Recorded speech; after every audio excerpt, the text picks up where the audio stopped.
পুরী আমাদের বাঙালিদের কাছে একটা আলাদাই ইমোশন। তারই সাথে আমাদের ভারতবর্ষের 4 ধামের এক ধাম জগন্নাথ ধাম দর্শন, পুরীর উত্তাল সমুদ্রে স্নান, সকাল সকাল সমুদ্র পাড়ে গিয়ে মাঝিদের থেকে কাঁকড়া কেনা বা বাজার থেকে মাছ কিনে রান্না করে খাওয়া, সন্ধেবেলায় বিচ মার্কেটে গিয়ে ঘোরাঘুরি এবং কেনাকাটা করা, সমুদ্রের সামনে একটি সুন্দর হোটেলে থাকা এবং ব্যালকানি থেকে দিবারাত্র সুন্দর ভিউ এনজয় করা, তারই সাথে আরও কত কিছু। এবং সবশেষে বাড়ি ফেরার সময় পুরীর সেই বিখ্যাত খাজা কেনা। এত কিছু কারণের জন্যই পুরী ভ্রমণ বাঙালিদের কাছে সব সময় প্রথম লিস্টে। এইবারে পুরী ভ্রমণটা আমার কাছে ঠিক তেমনই ছিল। এইবারে আমি, মৌমিতা ও আহান তিনজন মিলেই পাড়ি দিয়েছিলাম পুরীর উদ্দেশ্যে। আমাদের 2 রাত 3 দিনের পুরী ভ্রমণের গল্পটাই আজকে আপনাদেরকে শোনাবো। তাহলে চলুন শুরু করা যাক। দোসরা মে বৃষ্টিকে মাথায় করে একটা টোটো ধরে আহান ও মৌমিতাকে নিয়ে রওনা দিলাম সাঁতরাগাছি স্টেশনের উদ্দেশ্যে। সাঁতরাগাছি স্টেশনে পৌঁছে আমরা একেবারে অবাক, কারণ এই অল্প বৃষ্টিতেই সাঁতরাগাছি স্টেশনের বাইরেটা পুরো ভেসে গেছে। দেখুন কী হারে জল জমে রয়েছে। মানুষের যাওয়ার জন্য কিন্তু বেশ অসুবিধাজনক। আমরা যাই হোক করে জামা প্যান্ট গুটিয়ে পার করলাম, তবে এটার ব্যবস্থা করা খুব তাড়াতাড়ি দরকার। দেখুন কিভাবে বাইক এবং গাড়িগুলো প্রায় ডুবে যাচ্ছে। যাই হোক, আমরা পার করে স্টেশনের ভিতরে ঢুকলাম। ভিতরে ঢুকে 8 নম্বর প্ল্যাটফর্ম থেকে আমাদেরকে যেতে হবে 1 নম্বর প্ল্যাটফর্মের দিকে। তাই এই চলমান এসকেলেটারে করে আমরা চলে গেলাম 1 নম্বর প্ল্যাটফর্মের দিকে, কারণ শালিমার থেকে যেই সমস্ত ট্রেন আসে সেগুলো 1 নম্বর প্ল্যাটফর্মেই আসে। বিভিন্ন স্টেশনের মতো সাঁতরাগাছি স্টেশনের 1 নম্বর প্ল্যাটফর্মেও হয়েছে একটা জলের কাউন্টার, যেখানে মাত্র 5 টাকায় জলের বোতল 1 লিটার আপনারা ভরে নিতে পারেন এবং বোতল সমেত জল কিনলে মাত্র 10 টাকায় 1 লিটার জল পেয়ে যাবেন। আহানবাবু এতটাই বড় হয়ে গেছে, নিজে একা একা গিয়ে জল কিনে নিল। তারপরে আমরা প্ল্যাটফর্মে গিয়ে ওয়েট করতে থাকলাম ট্রেনের জন্য। সাঁতরাগাছির 1 নম্বর প্ল্যাটফর্মে এসে আমরা ওয়েট করছি, আর আহানের খিদে পেয়েছে বলে বাড়ি থেকে একটু বিস্কুট চিপস টিপস এনেছি, ওকে দিলাম। সন্ধ্যে 6:55 শালিমারের 1 নম্বর প্ল্যাটফর্ম থেকে 18409 শ্রী জগন্নাথ এক্সপ্রেস ছেড়ে রওনা দেবে পুরীর উদ্দেশ্যে এবং সাঁতরাগাছি স্টেশনে আসবে সন্ধ্যে 7:10। দেখা যাক ঠিকঠাক সময় আসে কিনা। আমরা 18409 শ্রী জগন্নাথ এক্সপ্রেসের টিকিট কেটেছি তৎকালে ভাড়া পড়েছে 410 টাকা করে। দুজনের টিকিট কেটেছি। যখন তৎকাল কাটছিলাম বেশ ফাঁকা ছিল, ভালো কিন্তু সময় দিয়েছে, যেহেতু 4 তারিখে ভোটের রেজাল্ট ঘোষণা আমাদের বাংলায়, আমরা থাকছি না। আমরা কিন্তু 2টো লোয়ার সিট পেয়ে গেছি, যেটা আমাদের খুব সুবিধার। আহান থাকলে বা আহানকে নিয়ে ট্রাভেল করলে কিন্তু 2টো লোয়ার সিট পেলে অনেক সুবিধা হয় রাত্রে। ঘড়িতে সময় একেবারে 7:10 এবং ট্রেন কিন্তু ঢুকে গেছে সাঁতরাগাছির 1 নম্বর প্ল্যাটফর্মে।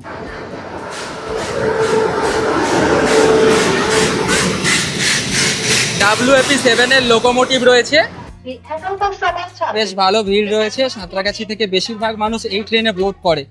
চলো ওঠো। চলুন, মোটামুটি ট্রেনে আমরা উঠে পড়েছি। জয় জগন্নাথ বলে জার্নিটা শুরু করা যাক। ওঠার সঙ্গে সঙ্গে ভিড় থাকে, প্রচুর মানুষ সাঁতরাগাছি থেকে বোর্ড করে এই ট্রেনে। ঘড়িতে সময় সন্ধ্যে 7:15 এবং সাঁতরাগাছি স্টেশনের 1 নম্বর প্ল্যাটফর্ম থেকে পুরীর উদ্দেশ্যে রওনা দিল আমাদের শ্রী জগন্নাথ এক্সপ্রেস। সাঁতরাগাছি থেকে বোর্ড করলাম আমরা, আপনারা তো দেখলেন। আর আমাদের সিট পড়েছে 17 এবং 20, দুটোই লোয়ার সিট।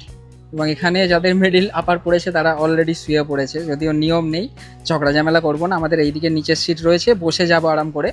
এবং এটা তো পুরনো ICF কোচ, একটা নতুন LHB কোচের দিয়েছে, যেটা আজকে ডাউনে আসছে, আমরা পাইনি। এই রয়েছে চার্জিং প্লাগ পয়েন্ট, আয়না রয়েছে এবং যেমন হয় লোয়ার মিডিল আপার সেই ধরনের সিট। এইদিকে রয়েছে সাইড লোয়ার এবং সাইড আপার। ট্রেনে উঠেই বলছে আমাকে মোটু পাতলু বের করে দাও, খাবো। ঠিক আছে, এইবার কি হলো? ঠিক আছে। এটা সেই পুরনো কোচ, একেবারে অন্ধকার। এই ধরনের কোচে জার্নি করতে সত্যি কথা একদম ভালো লাগে না। আর ও বলেছিল এসিতে টিকিট কাটতে। আজকে যদিও আবহাওয়া ভালো, বেঁচে গেছি। এসিতে অনেকটাই বেশি স্লিপারের থেকে, জানেন তো, মোটামুটি 1/3। ঠিক আছে, ঠিক আছে। সাঁতরাগাছি থেকে ছাড়ার পর এই ট্রেন ননস্টপ 51 কিলোমিটার গিয়ে দাঁড়াবে মেছেদাতে। এবং এই ট্রেনের কোচ রয়েছে টোটাল 4টে জেনারেল, 6টা স্লিপার, 2টো AC 2 টায়ার, AC 3 টায়ার 4টে এবং AC ফার্স্ট ক্লাসও এই ট্রেনে অ্যাভেলেবেল রয়েছে, যেটা হচ্ছে একটা কোচ।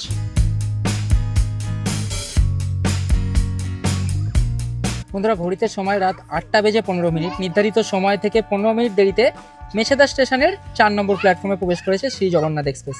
এখানে 2 মিনিট হল্ট দিয়েই রওনা দেবে খড়গপুরের উদ্দেশ্যে। এখান থেকে খড়গপুরের দূরত্ব 56 কিলোমিটার। টোটো করে সাঁতরাগাছি স্টেশন আসার সময় দোকান থেকে বিরিয়ানি কিনে নিয়েছিলাম। আজকে যেহেতু অনেক কাজকর্ম ছিল, মেটাতে বাড়িতে কিছু রান্না করতে পারেনি মৌমিতাও। কি হয়েছে, তোমাকে দেবে, এই তো তোমার প্লেট রয়েছে, 3টে প্লেট নিয়েছি ওই জন্য। হ্যাঁ, তুমি বিরিয়ানি খাবে? তুমি ট্রায়াঙ্গেল হয়ে গেছে, এইটা ওকে দিয়ে দাও। বিরিয়ানি আহান খাওয়া শুরু করে দিয়েছে। কেমন টেস্টি? বাহ, ফোন দেখছে এক হাতে আর বিরিয়ানি খাচ্ছে। যেহেতু এই ট্রেনে কোনো প্যান্ট্রি কার নেই, খাবার দাবার সবাই বাড়ি থেকে নিয়েই আসে এবং মেছেদা থেকে খড়গপুরের ডিস্টেন্স প্রায় 56 কিলোমিটার। এর মধ্যে খাওয়া দাওয়া করে তাড়াতাড়ি শুয়ে পড়বো, কারণ জগন্নাথ এক্সপ্রেস সেইভাবে লেট করে না পুরী পৌঁছানোর জন্য, বেশ তাড়াতাড়ি ভোর ভোর পৌঁছে দেয়। ওল্ড জগন্নাথ এক্সপ্রেসের টয়লেটে এলাম। পরিস্থিতি অতটা ভালো নয়, তবে পরিষ্কার রয়েছে, পরিষ্কার করা রয়েছে এবং সোপ রয়েছে, এটা দেখে ভালো লাগলো। স্লিপার ক্লাসে ঘড়িতে সময় রাত 9:03, অর্থাৎ নির্ধারিত সময় থেকে 18 মিনিট লেটে খড়গপুর জাংশনের 1 নম্বর প্ল্যাটফর্মে প্রবেশ করলো 18409 জগন্নাথ এক্সপ্রেস। 18 মিনিট লেট, আশা করি এটা আগে গিয়ে একদম মেকআপ করে নেবে। জগন্নাথ এক্সপ্রেসের ওপর সেই ভরসাটা রয়েছে। তবে এইবারে খড়গপুর থেকে ছাড়ার পর শুয়ে পড়বো। মোটামুটি শালিমার থেকে পুরী পর্যন্ত এই ট্রেনের হল্ট রয়েছে 15টা এবং টোটাল সময় নেয় 9 ঘন্টা 40 মিনিট মতো শালিমার থেকে পুরী যেতে। আমি ট্রেনের দরজায় এসে ভিডিও করলেই ভিতর থেকে চেঁচাচ্ছে পাপা পাপা করে, আর আমি গেলাম যখন আমাকে বলছে ট্রেনে কেউ ঘুমায়, তুমি আমাকে নিয়ে চলো, আমি ট্রেন দেখব। বদমাইশি করলে হবে? ঘুমাবে না তুমি? কেন? ওখানেও একটা ট্রেন, আমরা তো একটা ট্রেনে রয়েছি। কোথায় যাচ্ছ বলো ভালো করে।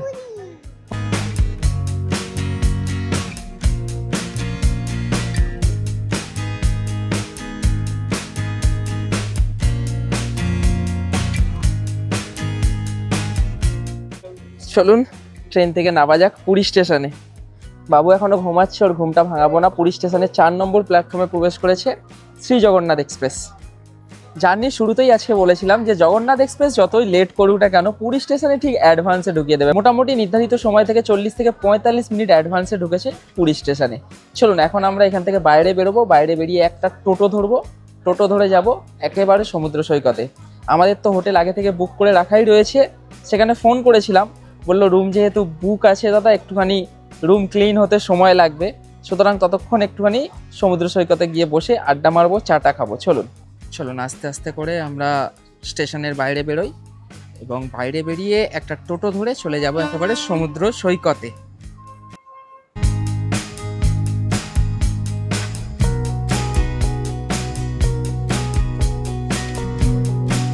পুরী স্টেশন থেকে বাইরে বেরিয়েই ডান হাতে পেয়ে যাবেন আপনারা অটো টোটো কাউন্টার। তবে ওইখানে কাউন্টার থেকে না বুক করে, যেহেতু আমরা দুজন রয়েছি, একটুখানি রাস্তায় চলে যাব, রাস্তা থেকে আমরা বুক করে নেব যে কোনো একটা রানিং টোটো। তাতে কি হবে, মোটামুটি একটু কমেতে আমরা সমুদ্র সৈকতে পৌঁছে যাব।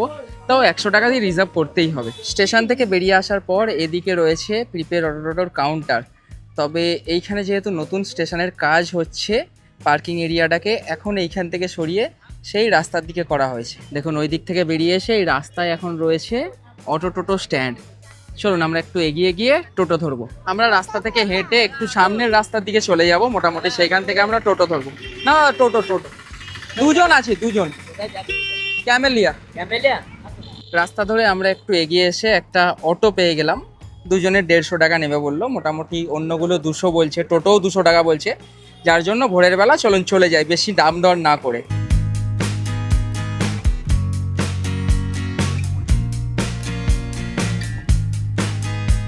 অটো আমাদেরকে নামিয়ে দিল একেবারে এই যে ক্যামেলিয়া হোটেল ঠিক সামনে। এই গলি দিয়ে গিয়ে হচ্ছে আমাদের হোটেল।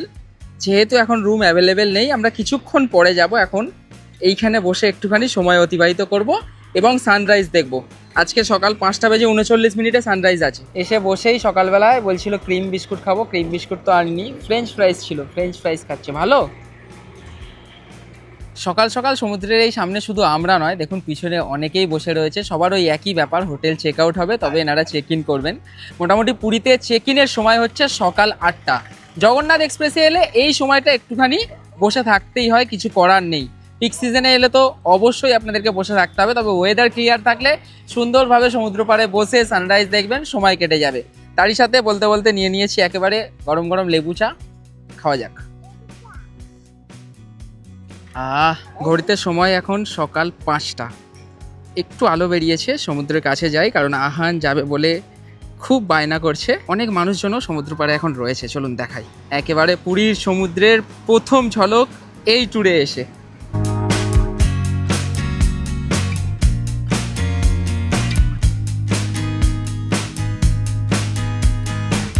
এত সুন্দর সৌন্দর্য দেখে মৌমিতাকেও বললাম চলো লাগেজগুলো এখানে বসি। এখানে এসে ও চা খাচ্ছে এবং বাবুর জন্য এখানে বলে দিলাম ডিম টোস্টের জন্য। ম্যাগি এখন খাবে না তাই বলে দিলাম। আর ও তো বালি নিয়ে খেলা স্টার্ট করে দিয়েছে, এই দেখুন।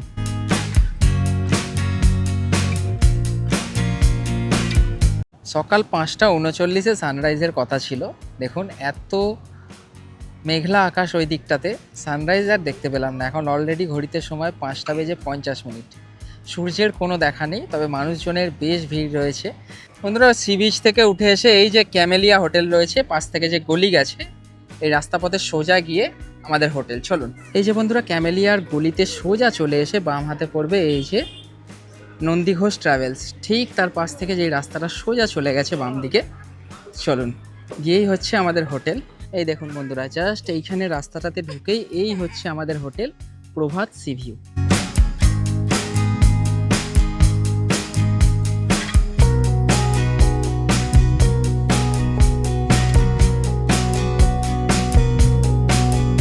এই দেখুন বন্ধুরা, এই রাস্তা পথে সোজা চলে এসেই ডান হাতে পড়বে হোটেল প্রভাত সি ভিউ। এই দেখুন, চলুন ভিতরে প্রবেশ করা যাক।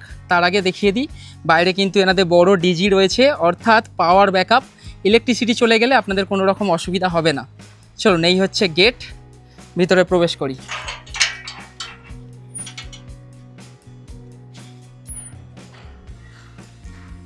চলুন,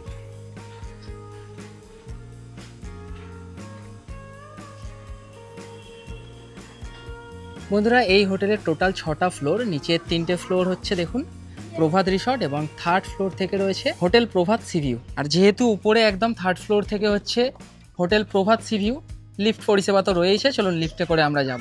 এই সামনেই হচ্ছে লিফট। দেখুন বন্ধুরা, এইদিকে এসে এই হচ্ছে লিফট। চলুন,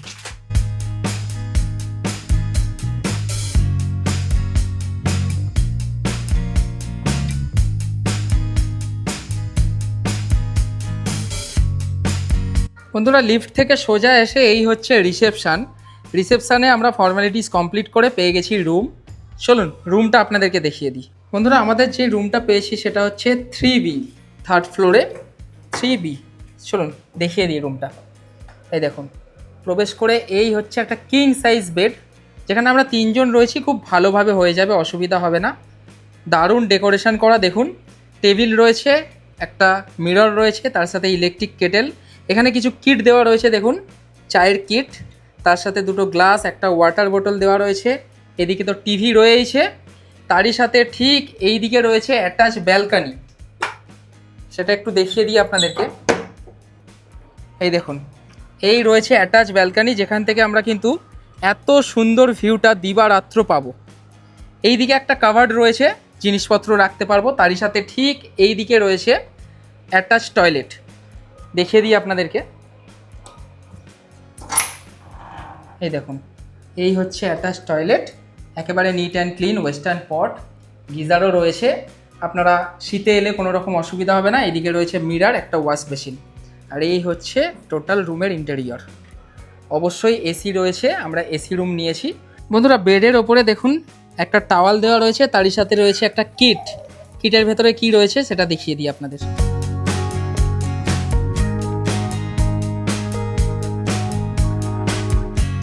বন্ধুরা ঘড়িতে সময় এখন সকাল 9টা। হোটেল রুমে চেক ইন করেই প্রথমে চলে এসেছি বাজার চত্বরে, কারণ আহান চিংড়ি মাছ খেতে খুব ভালোবাসে। আর পুরীর বাঙালি বাজারে তো বেশ ভালো ভালো মাছ পাওয়া যায়, একেবারে টাটকা টাটকা।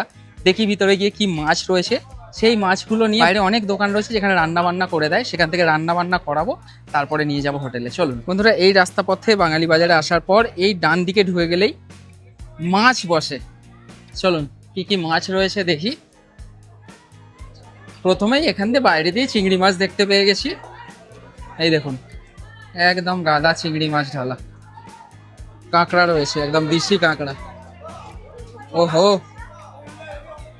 এই চিংড়ি মাছটা একদম টাটকা মনে হচ্ছে, কিন্তু সাইজে ছোট, এগুলো একটু বড় রয়েছে।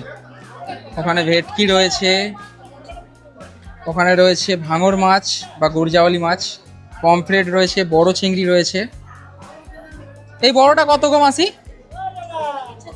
হ্যাঁ, 340 টাকা কিলো। 340 টাকা কিলো, মোটামুটি ঠিকই রয়েছে। পুরীর এই বাঙালি মাছের বাজারে যখনই আসি কিন্তু এক গাদা ভিড় থাকে। শোন, আর কি কি মাছ রয়েছে আগে দেখে নিই, তারপরে চিংড়ি এখানেও বড় বড় রয়েছে। এদিকে রয়েছে রুই, কাতলা, ভেটকি, কাঁকড়া, এখানেও বিভিন্ন ধরনের চিংড়ি রয়েছে। দেখুন শুধু ভ্যারাইটিস রয়েছে। ইলিশ রয়েছে, ইলিশ রয়েছে এখানে। এই দেখুন ইলিশ,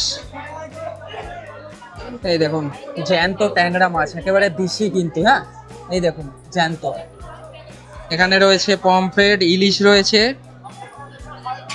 এই চিংড়িটা বেশ বড় রয়েছে দেখি। হ্যাঁ, ঠিকঠাক। এইগুলো বেশ বড় সাইজের চিংড়ি রয়েছে। এই দেখুন, মোটামুটি ছাড়ালে বেশ ভালোই শ্বাস হবে। 500 নিলাম, 500 নিলাম, 300 টাকা কিলো দাম দর করে নিলাম। 320 টাকা কেজি বলছিল। কে কেটে দেবে? কে কাটবে? 500 গ্রাম নিলাম 150 টাকা। চিংড়ি নিলাম, দাদাদেরই চেনা পরিচিত মাসি রয়েছে, সে কিন্তু চিংড়িগুলোকে ছাড়িয়ে দেবে। 30 টাকা নিল 500 চিংড়ি মাছ। শোন, প্রথমে ছাড়িয়ে নিই, তারপরে রান্না করতে দেবো বাইরে। দেখুন এখানে কিন্তু লাইন দিয়ে মাসিরা রয়েছে মাছ কাটার জন্য। চলুন, এই দাদার এখান থেকেই ভোলা মাছ নিলাম 350 টাকা কিলো। একটা নিলাম 400 ওজনের, বেশ বড় বড় কিন্তু। এই কাঁকড়াগুলো কত গো দাদা? কত কত? একই দাম, 350 টাকা কিলো এই কাঁকড়া। পুরীতে এসে যদি আপনারা ভাবেন দেশি মুরগি খাবেন, এখানে কিন্তু সেটাও রয়েছে। আমি ভোলা মাছ, চিংড়ি মাছ বাছিয়ে নিলাম। এবার দেখি যে কোনো একটা দোকানে ভাজাবো। মোটামুটি আমাদের ভারতে যে যুদ্ধের সময় গ্যাসের ক্রাইসিস পড়েছিল, তার প্রভাব এই পুরীতেও পড়েছে। প্রচুর দোকান দেখতে পেলাম যারা রান্না বান্না করে দেয়, এবং পরোটা মিষ্টির দোকান বন্ধ রয়েছে। বেশ অনেক দোকান বন্ধ রয়েছে পুরীতে। এই যে এই দোকানে পরোটা পেলাম 20 টাকা 100 গ্রাম, 250 টাকা। বললাম না, গ্যাসের ক্রাইসিসের প্রভাব ভালোই পড়েছে পুরীতে। আমি ভুল শুনেছিলাম। জিলাপির দাম হচ্ছে 20 টাকা শ, কিন্তু পেটাই পরোটার দাম হচ্ছে 25 টাকা 100 গ্রাম। জিলাপি 20 টাকা শ। সব কিছুরই দাম কিন্তু বাড়া রয়েছে। বাজার থেকে টিফিনের জন্য পরোটা এবং কিছু প্লেট নিয়ে নিলাম। 2 দিন থাকবো, এগুলো মোটামুটি ইউজ অ্যান্ড থ্রো প্লেট, খাওয়া দাওয়া করা যাবে। এইবারে মাছটা ভাজতে দেবো। চলুন, এই দেখুন এইটা একটা রান্নার দোকান বন্ধ, ওই সামনে গুমটিগুলো রান্নাবান্নার দোকান ছিল বন্ধ। বুঝতে পারছেন তো? বাজার থেকে যে রাস্তাটা ক্যামেলিয়া হোটেলের দিকে সোজা চলে যাচ্ছে, সেই রাস্তা পথেই পড়বে দেখুন মহালক্ষ্মী ধাবা। এই দাদাই মাছ ভেজে দেবে। আমার মোটামুটি 2টো মাছ ভেজে দেবে, 100 টাকা বললো। এটা 50-60 টাকায় হয়ে যেত গ্যাসের ক্রাইসিসের আগে। দেখুন পাশে আর একটা রান্নার দোকান রয়েছে যেটা বন্ধ। গ্যাসের ক্রাইসিসের জন্য প্রচুর দোকান বন্ধ, যেগুলো খোলা রয়েছে দাম তো একটু বেশি পড়বেই। এই যে আমি এখানে মাছ দিয়েছি, দাদা এই পমফ্রেট মাছটা ভাজছে, তারপরেই কিন্তু আমার মাছটা ভেজে দেবে। সুন্দরভাবে দাদা প্যাকেটে একেবারে প্যাকও করে দিচ্ছে, কোনো অসুবিধা নেই, সব ব্যবস্থা রয়েছে। দারুণ।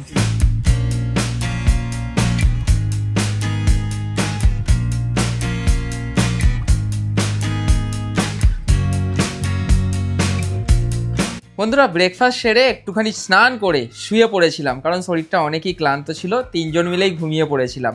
আমরা হোটেলেতেই লাঞ্চের কথা বলে দিয়েছিলাম, ভেজ থালি আমরা বলেছিলাম। চলুন, খাবার দাবার এসে একেবারে হাজির, লাঞ্চটা সারা যাক। দেখুন বন্ধুরা, রয়েছে ভাত, তার সাথে এখানে একটা মিক্স ভেজ, আলু পোস্ত রয়েছে, এখানে আমের চাটনি রয়েছে, আর আমি তো মাছ ভাজা আর চিংড়ি মাছের একটুখানি কালিয়া করে এনেইছি, সেগুলো দিয়ে জাস্ট লাঞ্চ জমে যাবে। চলুন, এই দেখুন বন্ধুরা, আলু পোস্তর সাথে এই যে ভোলা মাছ ভাজা, চিংড়ি মাছটা এর পরে বার করব। আহানবাবু ঘুম থেকে উঠে একদম চিংড়ি মাছ ভাজা দিয়ে ভাত। মাছটা খাও ভালো, হ্যাঁ খেয়ে নাও। এই দেখুন বন্ধুরা, এই হচ্ছে চিংড়ি মাছ, একেবারে দেখেই লোভ লাগছে। লাঞ্চের পরেও একটুখানি রেস্ট নিয়ে সন্ধে হতেই চলে এসেছি সমুদ্র পাড়ে। একদম পুরীর সমুদ্র সৈকত সন্ধে হলে সুন্দরভাবে সেজে ওঠে। মৌমিতা আর আহান একেবারে রেডি হয়ে চলে এসেছে বিচে। আহানকে হাফ প্যান্ট পরানো হয়েছে, কারণ ও হোটেল থেকেই বলে আসছে যে আমি গিয়ে কিন্তু বালি ঘাঁটবো। বিচের এন্ট্রিতেই রয়েছে আইসক্রিমের দোকান। এই যে দুটো আইসক্রিম লাভার, একজন ম্যাঙ্গো, একজন কর্নেটো। আজকে কিন্তু বিচ মার্কেট বেশ ফাঁকা, অনেক কম দোকান খোলা রয়েছে দেখতে পাচ্ছি। দেখুন ভিতরেও কিন্তু অনেক কম দোকান খোলা রয়েছে। সানডে বলে কি জানি না, তবে কালকেও যখন আসবো আপনাদেরকে ইনফরমেশনটা দিতে পারবো। আজকে আমরা কিছু কেনাকাটা করছি না।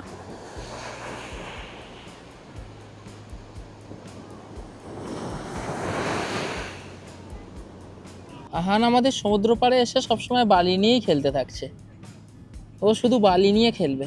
পুরীর সমুদ্র ধারে এলে এই ধরনের দোকান তো অনেক পেয়ে যাবেন বাড়িতে মানুষজনের জন্য গিফট নিয়ে যাওয়ার জন্য।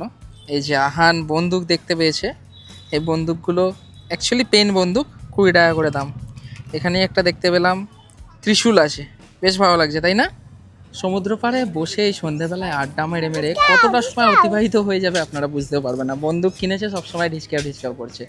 ওখানে প্রচুর চায়ের দোকান রয়েছে, যেখান থেকে চা খেলে আপনারা চেয়ারে কিন্তু খুব ভালোভাবে বসে সময় কাটাতে পারবেন। আমি তো চা বিস্কুট টিস্কুট খেলাম, জল নিলাম, আর এরা খেলো আইসক্রিম, এবং অনেক ফটো টটো তুললাম সমুদ্র পাড়ে গিয়ে। রাতের খাবারও হোটেলে বলে দিয়েছিলাম। রাতের খাবারে ছিল ভাত, আলু পোস্ত এবং তার সাথে চিকেন কষা। খাবার দাবার খেয়ে শুয়ে পড়লাম, কারণ পরের দিন পুজো দিতে যেতে হবে মন্দিরে। সকালবেলা উঠে হোটেলের ব্যালকনি থেকে বেরিয়ে দেখলাম একেবারে ঝকঝকে ওয়েদার, এবং সমুদ্রের ভিউটাও কিন্তু খুব সুন্দর। তাড়াতাড়ি গিয়ে স্নান করে রেডি হয়ে নিলাম। বন্ধুরা, আজকে ডে 2 এবং পুরীর প্রভাত সি ভিউ হোটেলে আমাদের রুমের ব্যালকনি থেকে আপনাদের সবাইকে আজকে ভেরি গুড মর্নিং। আজ মন্দিরে আমরা পুজো দিতে যাব। এখন ঘড়িতে সময় সকাল 7টা, একেবারে সবাই রেডি সেডি হয়ে গেছি, যাব মন্দিরে পুজো দেওয়ার উদ্দেশ্যে। হোটেলের বাইরে থেকে একটা টোটো ধরে নেব, টোটো ধরে মন্দির যাব, যেহেতু সাথে আহান রয়েছে, মৌমিতা রয়েছে। টোটো ধরে যাওয়াটাই বেটার হবে, এবং বেশ ভালো রোদ উঠে গেছে। আমরা 6টার সময় যাব ভেবেছিলাম, 7টা বেজে গেছে উঠে সবার রেডি টেডি হতে। তাহলে চলুন মন্দিরে পুজো দিতে যাওয়া যাক। ওখানে তো ক্যামেরা ট্যামেরা অ্যালাউ নেই, শুধুমাত্র ফোনটা নিয়ে যাব কিছু ফটো তোলার জন্য, এবং ক্যাশ ক্যারি করব, মানি ব্যাগও নিয়ে যাব না, কোনো বেল্টও পরিনি, কারণ মন্দিরে কিচ্ছু অ্যালাউ নেই, আপনারা সবাই জানেন নিশ্চয়ই। চলুন যাওয়া যাক।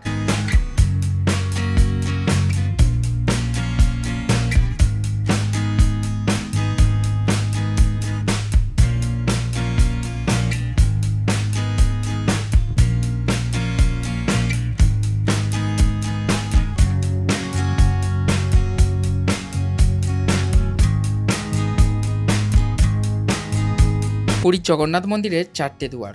এখন 4টে দুয়ারের একদম ঠিক কাছাকাছি এনাদের মন্দির কর্তৃপক্ষের সরকারি কাউন্টার খুলে গেছে, যেখানে আপনারা একেবারে বিনামূল্যে মোবাইল, নিজেদের জুতো রেখে তারপরে মন্দিরে প্রবেশ করতে পারেন পুজো দেওয়ার জন্য। আমরাও তাই করলাম, এবং মন্দিরে প্রবেশ করে পুজো দিয়ে ভালোভাবে বেরিয়ে এলাম।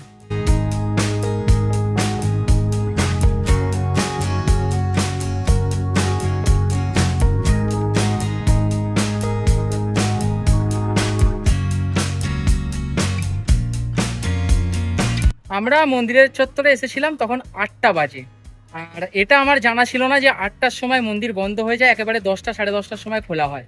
মোটামুটি লাইন ছাড়া হলো 10:30টার সময়, তখন আমরা প্রবেশ করলাম এবং দর্শন করলাম। তবে পান্ডারা রয়েছে অনেক, আপনারা যদি লম্বা লাইনকে অ্যাভয়েড করতে চান, 2-3 ঘন্টা লাইন দিতে, পান্ডাদের ধরে আপনারা ঢুকে যেতে পারেন, তাই না? মোটামুটি ওরা 500 টাকা করে মাথা পিছু বলবে, আপনারা একটুখানি বার্গেনিং করে ঢুকে যেতে পারেন, তারা কিন্তু একেবারে আপনাদেরকে লাইন ছাড়া দর্শন করে দিতে পারে। মন্দির দিয়ে পুজো দিয়ে হোটেলে ফিরে এলাম, এবং আসার সময় একটুখানি টিফিন কিনে নিলাম টিফিন করার জন্য। টিফিন করে একটু রেস্ট নিয়ে সমুদ্র পাড়ে তো যাবই, তবে মন্দিরে পুজো দেওয়ার ব্যাপারে কিছু কথা আপনাদেরকে বলে দিই। মোটামুটি মন্দিরে তো 4টে দুয়ার রয়েছে, 4টে দুয়ারেই অসম্ভব ভিড় হয়, মানুষজন লাইন দিয়ে ভিতরে প্রবেশ করে দর্শন করার জন্য। তবে প্রচুর পান্ডা রয়েছে, আমি বলবো হোটেল থেকে পান্ডা ফিট করে বা ওখানে গিয়েও আপনারা মন্দিরের সামনে প্রচুর পান্ডা পেয়ে যাবেন। তাদেরকে কাউকে ধরে মোটামুটি মাথাপিছু 500 টাকা বলবে, তারা ভিতরে প্রবেশ করাবে, দর্শন করাবে, পুজো দেবে।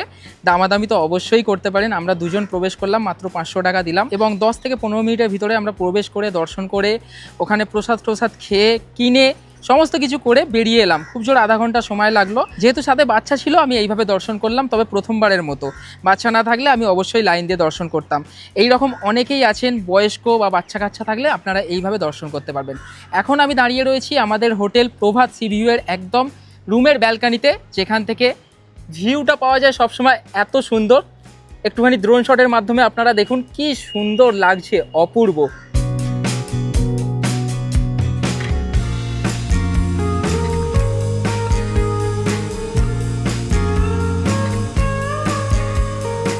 যে সমুদ্রে গিয়ে বেশি আনন্দ করবে সেই মন্দিরে দর্শন করে এসে ক্লান্ত হয়ে গেছে, ঘুমাচ্ছে, তাই সমুদ্রে যাওয়া হলো না, আমরা বিকেলবেলা যাব। সময় হয়ে গেছে লাঞ্চের, চলুন লাঞ্চটা সারা যাক। বন্ধুরা, গত দুদিন ধরে আমি রয়েছি পুরীর হোটেল প্রভাত সি ভিউতে। এই হোটেলের ফেসিলিটিস নিয়ে যতই বলবো ততই কিন্তু কম, কারণ এই হোটেলের প্রত্যেকটা রুমই একেবারে ডিলাক্স ক্যাটাগরির, নিট অ্যান্ড ক্লিন, পরিষ্কার, এবং প্রত্যেকটা রুম থেকে এত সুন্দর আপনারা সি ভিউ পেয়ে যাবেন। তার সাথে এই হোটেলের ম্যানেজমেন্টে যত মানুষজন রয়েছে সবার কিন্তু ব্যবহার একেবারে সুন্দর। তাছাড়া আপনারা এই হোটেলে রেস্টুরেন্ট তো পাবেন না, কিন্তু বলে দিলে একেবারে ঘরোয়া রান্নাবান্না আপনারা এই হোটেলে পেয়ে যাবেন, রুমে বসে খেতে পারবেন। হ্যাঁ, ম্যানেজার বাবুকে যদি সকালে বলে দেন, ওনারা কিন্তু বাজার থেকে একেবারে টাটকা জিনিসপত্র কিনে এনে আপনাদের রান্নাবান্না করে দেবে, মাছ মাংস যাই বলেন না কেন, এবং রুমে সার্ভিস দিয়ে দেবে। এটা কিন্তু আমার বেস্ট লেগেছে। এই হোটেলের one of the best part বলতে পারেন একটা, এখানে আপনি যা বলবেন, যেটা বলবেন সেটা রান্না করে আপনাকে ওনারা প্রেজেন্ট করে দেবে। কালকে আমরা চিকেন খেয়েছিলাম, আর আজকে আমাদের ফিশ অর্ডার করেছিল, আর ফিশের পিসটাও খুব ভালো, আর কালকের চিকেনের পিসগুলোও খুব ভালো দিয়েছিল, আর চিকেনটাও খুব সুন্দর হয়েছিল। আজকে মাছের তরকারিটাও খুব সুন্দর হয়েছে।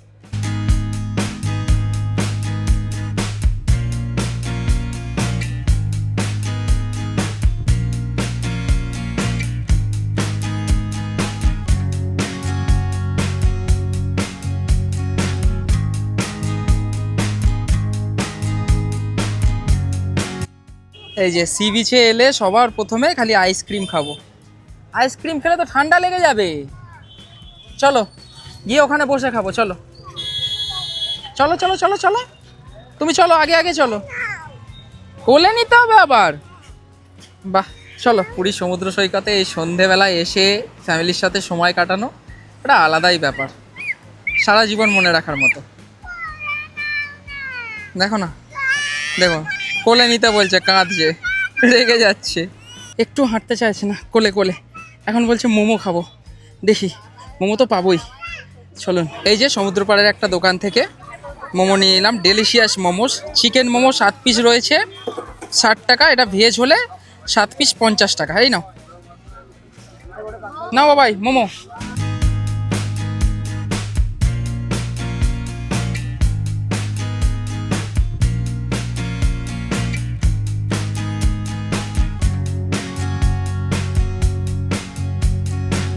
আচ্ছা, ক্যামেলিয়ার ওইদিকে বেশ দোকানঘাট বন্ধ, কারণ ওই দিকটা ফাঁকাই থাকে। তবে যতটা স্বর্গদ্বারের দিকে হাঁটতে থাকবো প্রচুর দোকান খোলা রয়েছে, বন্ধ নয়। আর এই দেখুন, পুরীতে এলে বা দীঘায় গেলে এই দোকানগুলো না দেখতে পেলে কিন্তু যেন ঘোরা অসমাপ্ত থেকে যায়। বিভিন্ন ধরনের মাছ রয়েছে এখানে, আবার বাটা মাছও দেখতে পাচ্ছি, রুই মাছ, ভোলা মাছ, শাটিং মাছ, চিংড়ি মাছ, কাতলা মাছ ছোট ছোট। সমুদ্র পাড় থেকে আহান পছন্দ করে একটা ঢোল কেনে এবং বাজাতে বাজাতে হোটেলে ফিরে এসে আমরা ডিনার সেরে ফেলি। সেদিন ডিনারে আমরা খেয়েছিলাম ভাত, ডাল, আলু ভাজা এবং তার সাথে ডিমের কালিয়া। সকাল সকাল উঠেই আমরা হোটেল থেকে বেরিয়ে সমুদ্র পাড়ে চলে যাই এবং সেখানে গিয়ে আহানের প্রথম আবদার যে ও ঘোড়ায় চাপবে। একা তো চাপতে পারবে না, তাই ওর মাম্মার সাথেই ঘোড়াতে চাপলো। সমুদ্র পাড়ে এই ঘোড়া বা উঠে যাইতেই চাপবেন না কেন, মোটামুটি 100 টাকা নেয়, তবে সিজনে 150 টাকাও নিয়ে নেয়।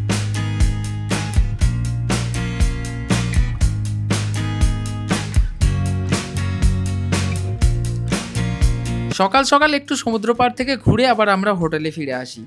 এই হোটেলের প্রত্যেকটা ফ্লোরের করিডোরের এই ধরনের একটা জানালা রয়েছে, যেখান থেকে সুন্দর ভিউ পাওয়া যায়, এবং 4th ফ্লোরে এই ধরনের একটা ব্যালকানি আছে, যেখান থেকে সুন্দর ভিউ তো পাওয়াই যায়, এবং এখানে কিন্তু আপনারা চেয়ার নিয়ে এসে বসে অনেকটা সময় কাটাতে পারবেন। হোটেলে মৌমিতা ও আহানকে রেখে আমি চলে যাই একটুখানি বাজারের দিকে, কারণ ছানা পোড়া ও একটু খাজা কিনতে হবে। আপনাদেরকে একটা জিনিস দেখাই, দেখুন এই দোকানটা চিনতে পাচ্ছেন? আপনারা যারা পুরীতে আসেন অনেকেই জানেন যে এই দোকানটায় কী ধরনের ভিড় হয়। সকালবেলা পেটাই পরোটা, ছানা পোড়া, বিভিন্ন ধরনের মিষ্টি, দেখেই বুঝতে পারছেন যে কতদিন ধরে দোকানটা বন্ধ, শুধুমাত্র গ্যাসের সংকটের জন্য। শুধু এই দোকান নয়, তার পাশে আমি যত এগিয়ে যাব কিছু বড় বড় রেস্টুরেন্ট এবং খাজার দোকান ছাড়া সবই বন্ধ। ওইদিকে একটা মোড়ে বড় দোকান ছিল, যেখানে বিভিন্ন ধরনের মিষ্টি থেকে শুরু করে বিভিন্ন ধরনের পরোটা, লুচি পাওয়া যেত, সেই সব দোকানও বন্ধ। শুধু এই দেখুন বড় রেস্টুরেন্টটা খোলা রয়েছে। এই যে ছোট ছোট ঘুমটি, এই দেখুন এটাও বন্ধ। ঠিক এই সামনে এই মোড়ে এই দোকানটা কত রমরমভাবে চলতো, এই দোকানটাও বন্ধ। ঠিক তারপরেও আরেকটা দোকান রয়েছে, সেটাও বন্ধ। তাহলে বুঝে দেখুন গ্যাসের প্রভাব কীরকম পড়েছে। বাঙালি বাজারের কাছে এই যে বড় গঙ্গুরামের দোকান রয়েছে, এখানেই দেখতে পেলাম একমাত্র ছানাপোড়া রয়েছে। এই দেখুন দা, ছানাপোড়া কত গো? 100 গ্রাম 40 টাকা। মানে দামটা কিভাবে বেড়েছে ভাবুন। খাজা কীরকম কী আছে গো? এইগুলো 180, তাই তো? এগুলো 180 টাকা। খাজার দাম মোটামুটি ঠিকই রয়েছে, আপনারা 180-200 টাকায় খাজা পেয়ে যাবেন। তবে ছানাপোড়ার দামটা কীভাবে বেড়েছে ভাবুন। পুরী ঘুরতে এলে খাজা কিনে বাড়িতে নিয়ে যাওয়ার একটা ট্রেন্ড তো রয়েছে। এখান থেকে তো আমি ছানাপোড়া কিনলাম, একটুখানি খাজা টেস্ট করে দেখি। এটা 180 টাকা কিলো বললো। এই গঙ্গুরামের দোকান থেকে আমি এই 200 টাকার খাজাটা টেস্ট করলাম, যখন 180 থেকে বেটার লাগলো, তাই এটাই নিলাম বাড়ির জন্য। এই যে একদম দিয়ে দিয়েছে। খাজা কিনে এনে হোটেলে ফিরে আমরা রওনা দিই সমুদ্রে স্নান করার জন্য, কারণ আজকে তৃতীয় দিন এবং পুরীতে আমাদের শেষ দিন। একদিনও সমুদ্রে স্নান করা হয়নি। এইখানেও আহান বলছে আমি হেঁটে হেঁটে যাব না, আমাকে কোলে করে নিয়ে যেতে হবে। আমি বললাম আইসক্রিম কিনে দেবো, তাও গেল না। সেই আমার কাঁধে উঠে ও রওনা দিল সমুদ্রের জন্য। সমুদ্রে গিয়ে আমি আর আহান বেশ মজা করলাম। দুজন মিলে ছুটে সমুদ্রে নেমে পড়লাম এবং অনেকক্ষণ স্নান করেছিলাম। আসার সময় তো সমুদ্র থেকে উঠতেই চাইছিল না আহান।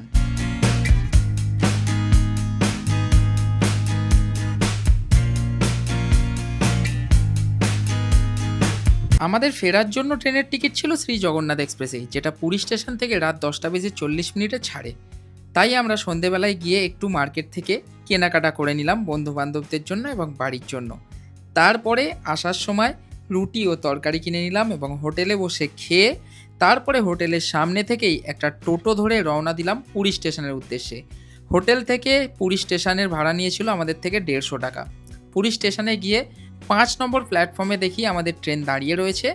আমরা ট্রেনে উঠে পড়লাম। আসার টিকিটটা আমরা করেছিলাম 3 টায়ার এসিতে, কারণ সেদিন একটু গরম ছিল এবং আগের দিনে তৎকাল করেছিলাম। আমাদের ভাড়া পড়েছিল 1150 টাকা করে। আহান এসিতে ট্রাভেল করলে একটু কমফোর্টেবল থাকে। শুধু আহানই নয়, এখনকার দিনে প্রত্যেকটা বাচ্চাকেই যদি এসিতে ট্রাভেল করানো হয় সেক্ষেত্রে তারা প্রচুর কমফোর্টেবল থাকে এবং প্রচুর সেফও থাকে।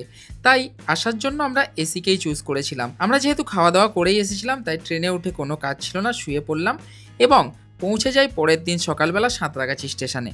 বন্ধুরা, পুরী ভ্রমণের এই ভিডিওটা আপনাদের কেমন লাগলো আপনারা অবশ্যই কমেন্ট করে জানাবেন এবং এই ভিডিওর খরচা সংক্রান্ত সমস্ত ডিটেলস আমি দিয়ে রাখলাম এই ভিডিওর ডেসক্রিপশন বক্সে। এবং পুরীতে গিয়ে আমরা যেই হোটেলে ছিলাম, হোটেল প্রভাত সি ভিউ, সেই হোটেলের একটা ডেডিকেটেড ভিডিও কিছুদিন পরেই চলে আসবে, সেটা নিয়ে চিন্তা করতে হবে না। পুরী ভ্রমণ সংক্রান্ত যদি কোনো রকম আপনাদের প্রশ্ন থাকে আমাকে কমেন্ট করে জানাবেন, আমি অবশ্যই আপনাদেরকে রিপ্লাই দেওয়ার চেষ্টা করব। চলুন বন্ধুরা, দেখা হচ্ছে পরের ভিডিওতে। ততক্ষণের জন্য সবাই ভালো থাকবেন, সুস্থ থাকবেন। জয় জগন্নাথ।